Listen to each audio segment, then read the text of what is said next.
Cạp chị bao cho người mà rít kê ắt phơ bài muối standard muối phở cục như thế đây cha mà đo sớm mai ba chục bón dương tùm nợp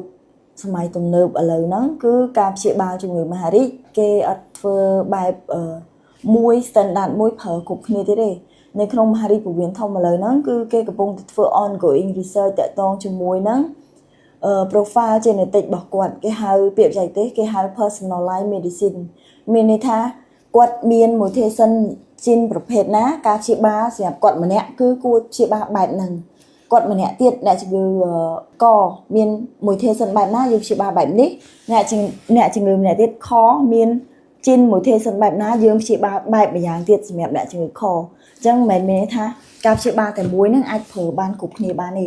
ឡូវគឺយើងវិវត្តជឿនលឿនដល់ថ្នាក់ទៀតគេហៅ personalized medicine ហើយសួរថាមិនបានខុសគ្នាអញ្ចឹងដើម្បីអីគឺកាលណា